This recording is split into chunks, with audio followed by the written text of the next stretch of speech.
Porque la vida cristiana está diseñada para que la andemos no en nuestras fuerzas, porque eso se llama religión, eso se llama carne, sino en el poder del Espíritu Santo. Ese es el diseño de esta vida. Y quiero empezar esta mañana diciendo lo siguiente. Nosotros estamos en un mundo donde hay dos estilos de vida opuestos. Dos estilos de vida que son opuestos. Por un lado, tenemos una corriente que nos habla de lo que es una vida saludable. Y por otro lado, tenemos una vida o un estilo de vida que promueve algo que no es saludable. Y hay una batalla entre ellos, ¿sí? Más o menos en el año de 1804, un filósofo alemán dijo lo siguiente. Dijo, eres lo que comes. Eres lo que comes. Dando a entender que dependiendo de la forma en que nosotros nos alimentemos, será nuestro estado de salud, nuestro estado de ánimo, ¿sí? Y nuestro bienestar a nivel intelectual, cerebral, físico y por extensión anímico. Entonces este filósofo decía, eres lo que comes.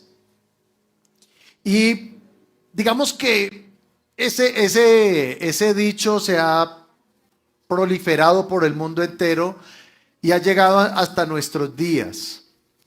Cada uno de nosotros debe revisar cómo se está alimentando, pero no solamente desde lo físico, sino esencialmente desde lo espiritual.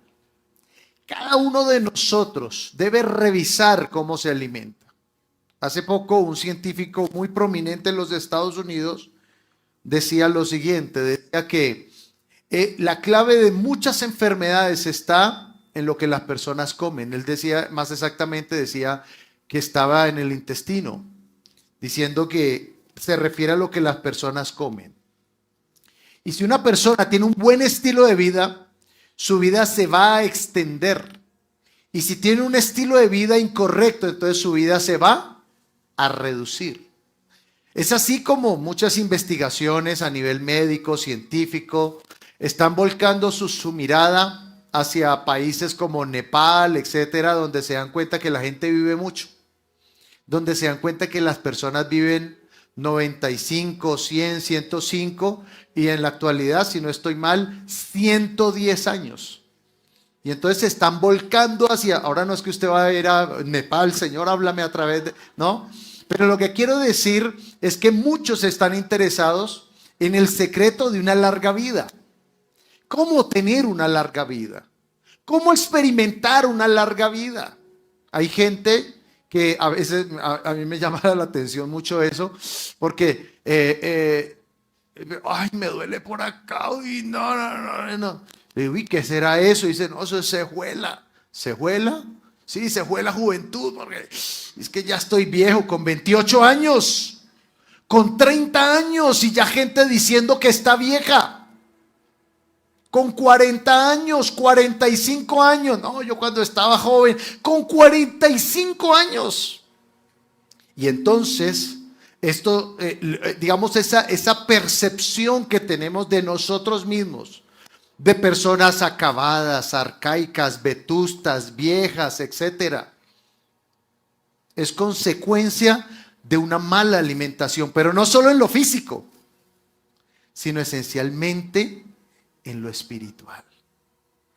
Por eso este versículo esta palabra que vamos a compartir en esta mañana para mí es determinante, es fundamental de lo que es la vida espiritual, de lo que es la vida en el espíritu, porque la voluntad de Dios, el plan de Dios para cada uno de ustedes es que sus vidas estén activas, estén impulsadas de una forma sobrenatural, de una forma gloriosa, porque todas las cosas que se mueven, ¿cuántos se mueven? ¿Cuántos están moviendo en la vida?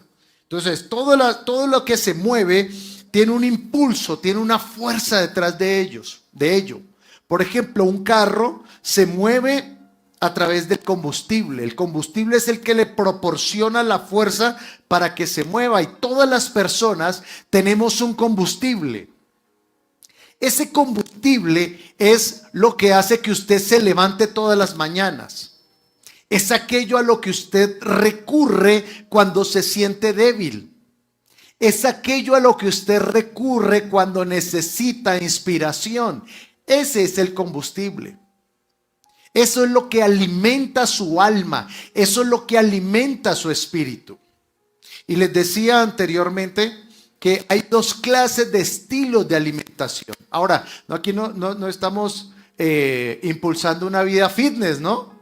Ahora, si usted quiere ser fitness, no hay ningún problema. Pero no estamos hablando de una vida fitness. Estamos hablando de una vida saludable. Saludable desde lo espiritual, desde lo anímico, desde lo físico también. Cada uno de ustedes, cada uno de nosotros está siendo movido o impulsado o motivado por algo. Y la idea del Señor es que nosotros seamos motivados no por nosotros mismos. Lo que la gente llama la fuerza de voluntad. No, tengo que tener fuerza de voluntad, tengo que tener berraquera. Sí, eso está bien. Pero no estoy hablándole de fuerza de voluntad. No le estoy hablando de tenacidad. Le estoy hablando en esta mañana de ser movido por el Espíritu Santo. Porque tus fuerzas y mis fuerzas siempre tendrán un límite. Siempre tendremos un límite. Pero las fuerzas y el poder del Espíritu Santo es ilimitado. Por eso, digamos, viviendo bajo nuestras propias fuerzas, bajo nuestro propio impulso, siempre sentiremos como quedaremos con la sensación que quedaron muchos colombianos ayer. No, faltó el centavo para el peso. Faltó el centavo para el peso. Y hay gente que está viviendo su vida así, con la sensación de que siempre le falta el centavo para el peso. Pero cuando vivimos con el impulso del Espíritu Santo, entonces experimentaremos la promesa del Señor que dijo: cosas que ojo no vio, ni oído oyó, ni siquiera han subido al corazón del hombre, son las que Dios ha preparado. ¿Para quiénes? ¿Para quiénes? Para los que le aman. ¿Y quiénes son los que le aman? Los que caminan con Él. Los que caminan con el Espíritu Santo. Así que sacuda al que tiene al lado y dígale: camine con el Espíritu Santo. Camine con el Espíritu Santo. Y dice la Escritura, quiero que vayamos ahí al capítulo 5 de Gálatas. Gálatas capítulo 5, versículo 16. Gálatas capítulo 5, versículo 16. Dice la palabra del Señor: digo pues, andad en el Espíritu. Estoy leyendo la Reina Valera 1960. Digo pues, andad en el Espíritu y no satisfagáis los deseos de la carne. Verso 17. Porque el deseo o la voluntad o la determinación de la carne es contra el Espíritu. Y el del Espíritu es contra la carne. ¿Y estos qué? Estos se oponen entre sí. Por favor, tome su Biblia y diga conmigo: esta es la palabra de Dios. Diga: y yo la creo. Es la verdad y me ha sido dada para cumplir un propósito: bendecirme, edificarme, llenarme. Diga: con ella renovaré mi entendimiento. Haga así: mi entendimiento, para ser transformado en la persona que Dios quiere que sea. Amén y amén. Denle un aplauso a Jesucristo, por favor. Y me gusta porque me gusta este pasaje, esta escritura, porque ¿cuántos quieren que sus vidas sean como la vida del Señor Jesucristo? El Señor Jesucristo vino a la tierra para manifestar el estilo de vida de Dios. A eso vino el Señor Jesucristo. El Señor Jesucristo vino para mostrarnos cómo era que el Padre Celestial quería que nosotros viviéramos. Muchos especialistas han analizado el ministerio de Jesús, que tardó 3 años. 3 años. Y muchos han llegado a la conclusión de que la capacidad de trabajo de Jesús, la capacidad de resolución de conflictos de Jesús, la capacidad de instrucción y de transformación social que trajo el Señor Jesucristo fue tal que es como si lo que hizo él en 3 años, es como si una persona común y corriente, común y silvestre, hubiera trabajado alrededor de 15 y 20 años. O sea, el Señor Jesucristo, eso es como cuando la esposa hace las cosas y las hace el esposo, ¿no? El esposo lava la loza en mediodía, la esposa lo hace en 10 minutos. Algo así. Lo que el Señor Jesucristo hizo en 3 años, le hubiera tardado a un humano común y silvestre entre 15 y 20 años. Eso se llama productividad. Eso se llama influencia. Esto se llama el poder del Espíritu Santo. Y entonces el Señor Jesucristo vino y nos marcó un camino, nos marcó una senda. Y es la clase de vida que puede tener alguien cuando es lleno con el Espíritu Santo. El Señor Jesucristo, la clave de la vida del Señor Jesucristo, hay 2 momentos claves. Uno de ellos, el bautismo, el momento del bautismo. Cuando Jesús desciende las aguas, la Escritura dice que vino el Espíritu Santo como una paloma sobre él y se posó sobre él para capacitarlo sobrenaturalmente. Dice que Jesús, eso sucedió a la edad de 30 años. Hasta la edad de 30 años, Jesús no había hecho milagros. Jesús no había sanado enfermos. Jesús no había dado una predicación pública. Hasta la edad de 30 años. Solo porque Jesús estaba esperando el tiempo determinado por el Padre. Cuando llega su momento, el primer acto público que hace Jesús es en el bautismo con Juan el Bautista. Y cuando el Espíritu Santo viene sobre él, cuando el Espíritu Santo llena a Jesús, es cuando Jesús empieza su ministerio de forma pública y sobrenatural. Es cuando empiezan a manifestarse milagros, sanidades, endemoniados liberados, una palabra que transformaba generaciones. Una palabra que hasta el momento, fíjense que en el lenguaje de los judíos la palabra perdón no era una palabra recurrente. El judío sí buscaba el perdón de Dios, pero el judío no practicaba el perdón, por ejemplo, porque ellos estaban bajo otra ley. ¿La ley de qué? Del ojo por ojo y diente por diente. Pero Jesús, bajo el poder del Espíritu Santo, empieza a mover el corazón de esa sociedad y a conducirlos a un estilo de vida diferente. Un estilo de vida bajo el poder del Espíritu Santo. Luego el Señor Jesucristo es llevado a la cruz y cuando Él es llevado a la cruz, los apóstoles que todavía no habían sido llenos del Espíritu Santo y que habían visto sanidades y milagros con Él, ¿qué hicieron? Todos salieron corriendo y huyendo a salvar sus vidas, porque estaban llenos de temor y llenos de incredulidad. Pero en Hechos capítulo 2, el Espíritu Santo viene sobre ellos. Y estos hombres acobardados, inseguros, incapaces, estos hombres limitados en su formación espiritual, académica, intelectual, son transformados de tal forma que Pedro, en su primera predicación pública y por el poder del Espíritu Santo, 3,000 personas se convirtieron a Dios.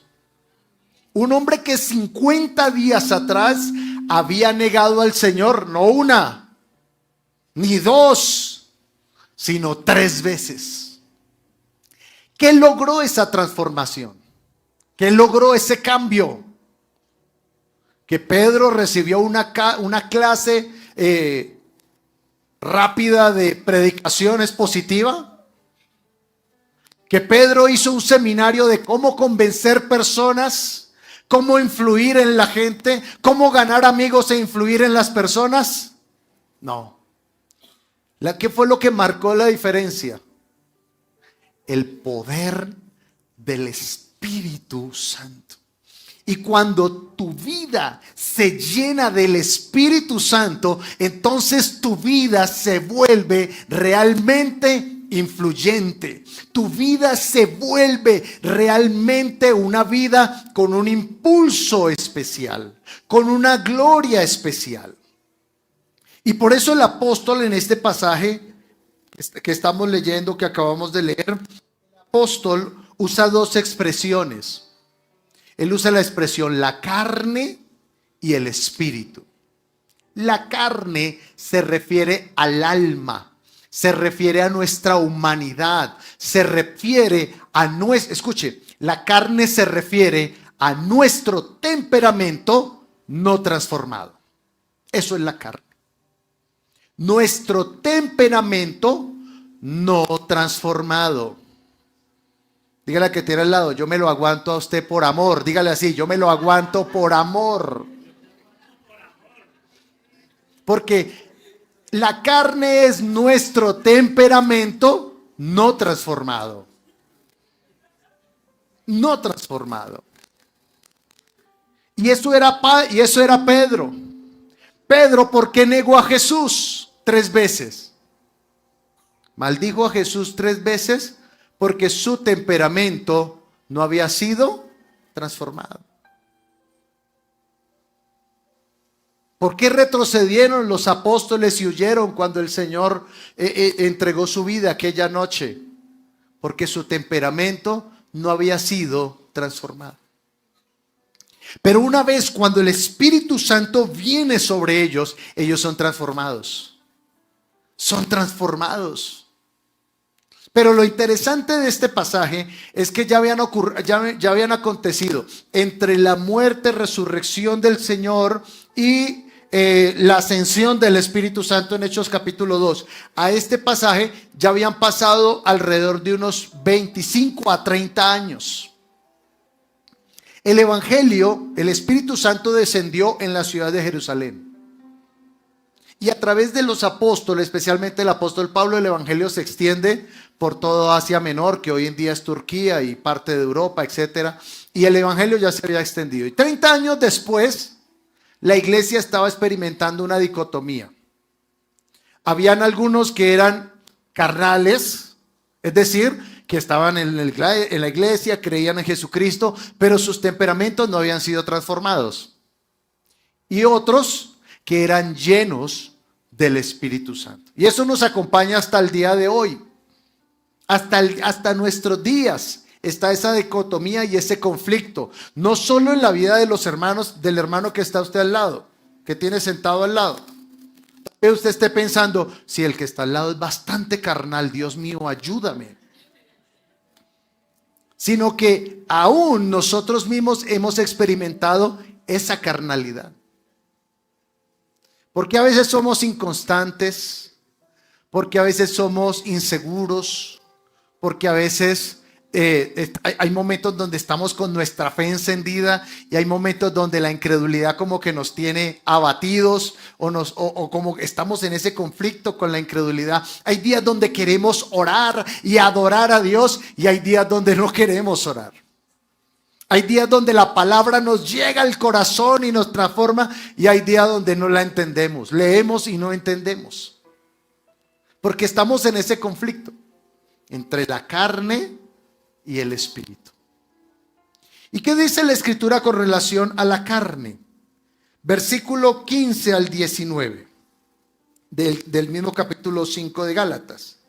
Dice: y manifiestas son las obras de la carne, que son adulterio, fornicación, inmundicia, laxivia, idolatría, hechicerías, enemistades, pleitos, celos, iras, contiendas, disensiones, herejías, envidias, homicidios, borracheras, orgías y cosas semejantes a estas, acerca de los cuales os amonesto, como ya os lo he dicho antes, que los que practican tales cosas no heredarán el reino de Dios.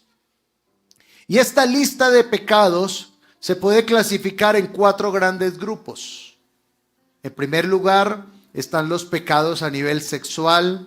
En segundo lugar están los pecados a nivel espiritual o contra Dios, como la idolatría, la hechicería. Están los pecados relacionales, como las enemistades, los pleitos, los celos, las iras, las contiendas. Y están los pecados que destruyen la personalidad de la gente, que son las borracheras, las orgías, etc. 4 grupos, 4 grandes grupos de pecados que destruyen la comunión y el caminar de las personas con Dios. Y cuando el versículo habla de la carne, está hablando de que esa es la inclinación nuestra. Nuestra inclinación natural es hacia el pecado. Esa es nuestra inclinación natural. No en vano el Señor Jesucristo en su oración del Padre Nuestro incluye la oración: y no nos dejes caer en la tentación. El diablo siempre te va a tentar, ¿por dónde?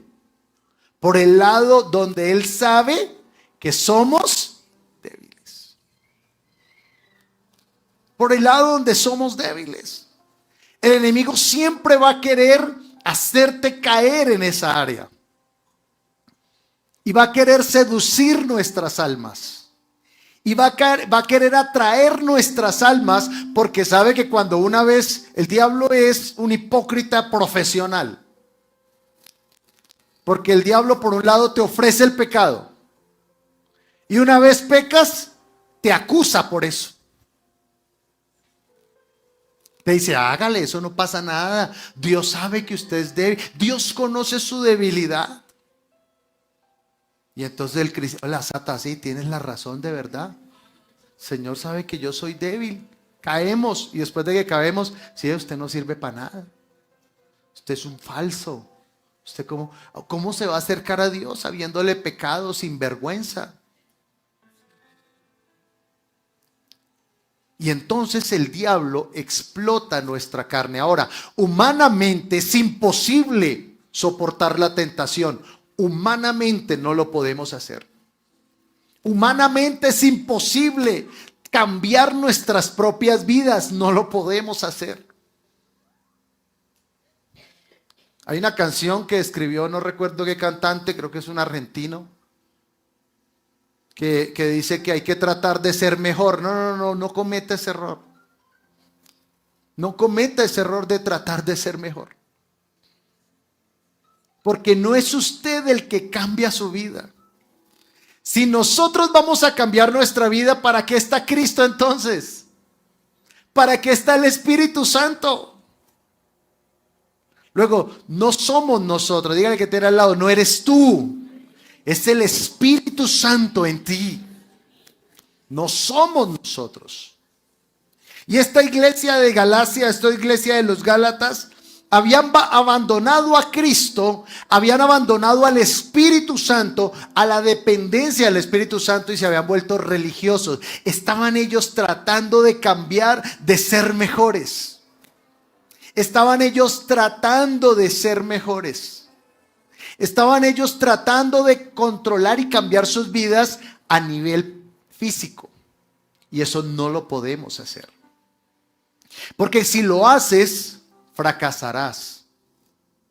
Y si fallas, si fracasas, entonces no solamente fallas y fracasas, sino también te frustras. ¿Cuánta gente se siente frustrada? Porque intentan salir adelante y cuando ya han salido un poquito adelante, vuelven y caen. Y entonces la culpa los embarga, la derrota los embarga y se quedan ahí acusados. porque no somos nosotros. Eso es religión. Religión es tratar de cambiarnos a nosotros mismos. Por eso necesitamos al Espíritu Santo. Y fue la discusión que el apóstol Pablo tuvo con los Gálatas. Les decía, ustedes empezaron por el Espíritu y ahora van a terminar por la carne. Es decir, ellos empezaron amando a Dios, en oración, dependiendo del Espíritu Santo, llenos del Espíritu Santo, y después ya estaban religiosos, ya sin orar, ya sin leer la palabra, pero portándose bien. Y hay gente que cae en ese error. ¿Estás orando? No mucho. ¿Estás leyendo la palabra? Tampoco mucho, pero me estoy portando bien. Me estoy portando bien. No se trata de que te portes bien o que te portes mal. Se trata de quién es el que está detrás de ese estilo de vida. ¿Quién es el que está detrás de ese comportamiento bueno? ¿Eres tú mismo? Algún día caerás. Algún día fallarás. ¿O es el Espíritu Santo? Y cuando es el Espíritu Santo, entonces tu vida espiritual, tu vida relacional, tu vida financiera, tu vida en todos los sentidos se vuelve mejor, porque no eres tú, es Cristo en ti. Ahora, no hay nada malo con los temperamentos. La Biblia nos muestra cómo hombres, David era un sanguíneo, pero fue un sanguíneo que puso su temperamento bajo el control del Espíritu Santo y por eso pudo vencer al gigante. La Biblia nos habla de Pablo como un melancólico. Dice Pablo que él escribía las cartas llorando. Era muy melancólico el apóstol Pablo. Sin embargo, vemos a ese hombre no encerrado en sus conflictos, no encerrado en sus emociones, sino trascendiéndolos y llegando tan lejos como ninguno de los apóstoles llegó. Hay quienes han llegado a decir que el apóstol Pablo ha sido el más grande cristiano que ha vivido. Así que no se trata de tu temperamento o de mi temperamento. Se trata de lo que el Espíritu Santo puede hacer transformándonos y cambiándonos para hacernos alguien no mejores, sino alguien conforme a Jesucristo. Ese es el propósito del Espíritu Santo, no hacerte mejor, es hacerte como Cristo. Dígale así al que tiene al lado, dígale, el Espíritu Santo te está haciendo como Cristo. Y entonces la carne, ¿sabes qué hace? Te pone a dar círculos.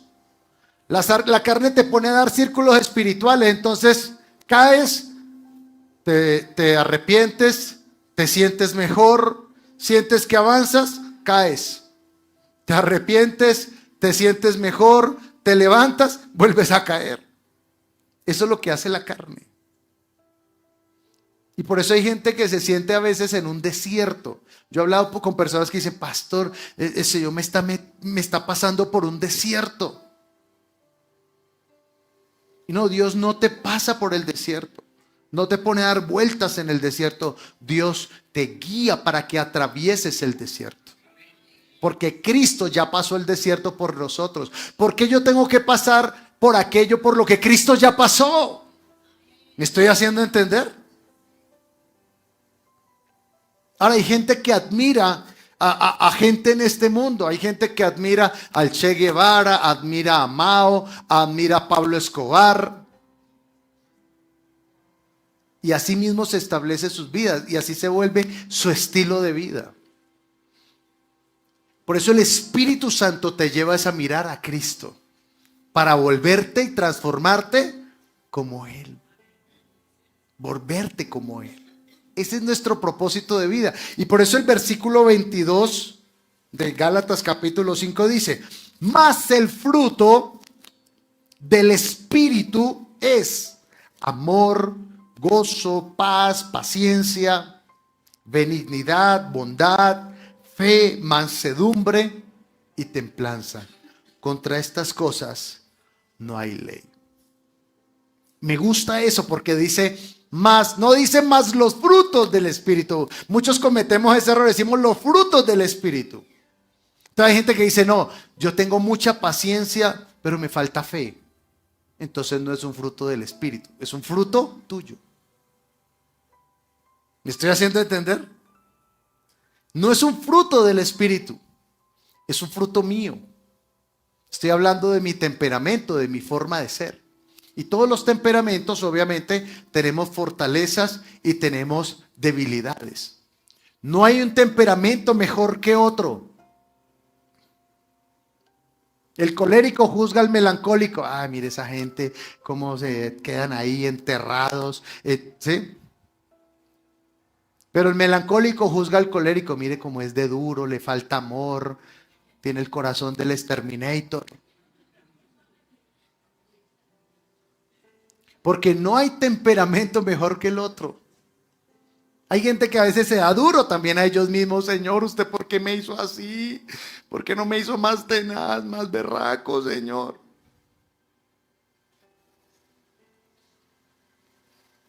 Pero en primer lugar, Él no te hizo así. Pero Él te quiere transformar para que seas como Él. Amén. Para que seas como Él. Nuestro propósito es ser como el Señor Jesucristo. Porque cuando eres como el Señor Jesucristo, entonces tu vida se vuelve altamente productiva. En poco tiempo vas a alcanzar lo que a otros les ha tardado años. 3 años el Señor alcanzó lo que cualquier humano le hubiera tardado construir. Mire lo interesante de esto. Los emperadores romanos gobernaron su mundo. Gobernaron su mundo. Tuvieron poder, tuvieron ejércitos. Pero murieron, ¿y qué pasó con su legado? Desapareció. Pero nosotros, el legado del Señor Jesucristo, ¿qué fue? Indestructible. Nadie lo ha podido acabar, nadie lo ha podido terminar. Porque el legado y la obra del Señor está impulsada o fue impulsada o es impulsada por el poder del Espíritu Santo. Ahora, ¿qué quieres construir en la vida? ¿Quieres construir algo que se desbarate o quieres construir algo indestructible? ¿Qué queremos construir? ¿Cómo quieres que sea tu matrimonio? ¿Cómo quieres que sea tu relación con tus hijos? ¿Cómo quieres que sean los emprendimientos que estás haciendo? La obra que estás construyendo. ¿Quieres que sea algo que el soplo, que como la historia de los 3 cerditos, que el diablo venga y sople y que se venga al suelo? ¿O quieres construir algo indestructible? Y la única forma es con el poder del Espíritu Santo. ¿Sabe qué se necesita? Se necesita hombres y mujeres llenos del Espíritu Santo. Por eso el versículo 16, vuelvo a leerlo, dice, el versículo 16, por eso el Espíritu Santo nos dice, digo pues, anda en el Espíritu y no satisfagas los deseos de la carne. Porque el Espíritu te alimenta bien. El Espíritu Santo te alimenta bien, te sustenta bien, te llena, te sacia, te levanta el Espíritu de Dios. Cuando el Espíritu Santo te levanta en las mañanas, tu oración es impulsada sobrenaturalmente. Tu carácter es levantado sobrenaturalmente. En la adversidad responde sobrenaturalmente porque no eres tú. Es el Espíritu, es Cristo en ti. No somos nosotros, es Jesucristo en nosotros. Y si no me crees esto, revisa cómo era tu vida cuando no tenías a Cristo. ¿Alguien se acuerda cómo era ¿Alguien se acuerda cómo era su vida cuando no teníamos a Cristo? Yo me acuerdo cómo era mi vida cuando no tenía a Cristo. Yo no quiero volver allá. ¿Qué es lo que marcó la diferencia? A lo que un día fuimos, a lo que somos ahora, el Espíritu Santo. Pero quiero decirte algo de parte de Dios. Dios no ha terminado contigo. Ahora dígaselo al que tiene al lado. Dios no ha terminado contigo. Todavía no has visto lo que Dios ha planeado para ti. Por eso al comienzo les decía, la escritura nos dice, cosas que ojo no vio, ni oído oyó, ni subieron en corazón de hombre, son las que Dios ha preparado para los que caminan con Él.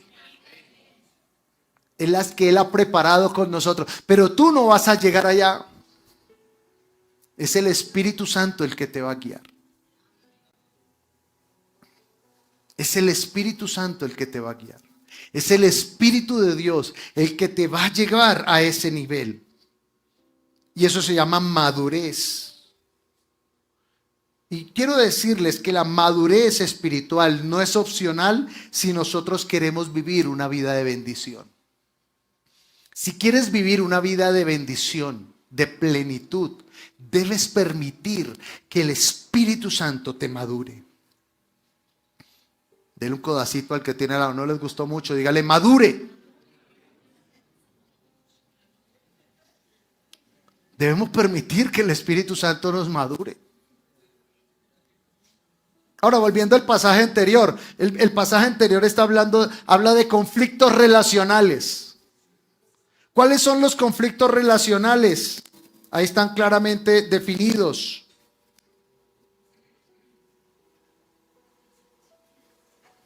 Envidias, celos, disensiones, explosión. Eso es una vida sin el Espíritu Santo, sin la llenura del Espíritu Santo. Ahora, hay gente que tiene el Espíritu Santo, pero no está lleno con el Espíritu Santo. Una cosa es tener al Espíritu Santo. ¿Cuántos tienen al Espíritu Santo? Y otra cosa es ser lleno con el Espíritu Santo. Nosotros tenemos al Espíritu Santo porque hemos nacido de nuevo. Pero no está Él al control. Esto es como lo siguiente. El alma no fue diseñada para gobernar. El alma no tiene las herramientas para gobernar. Y esto es como en un carro. Piensa en un carro. Usted va en un carro. El que tiene el control para conducir, en nuestro caso, va al lado izquierdo. En Inglaterra es al lado derecho. En Australia es al lado derecho. Pero en nuestro contexto es al lado izquierdo. Ahí va el timón. Ahí van los pedales. Si es automático, si es mecánico, etcétera, ahí va todo. Porque ese es el puesto que está diseñado para la conducción. El alma es el copiloto. ¿Va al frente del alma? ¿El copiloto va al frente? Claro que sí. No va atrás, va al frente. Pero no tiene las herramientas para conducir. No tiene el timón en una posición adecuada, no tiene al alcance los pedales.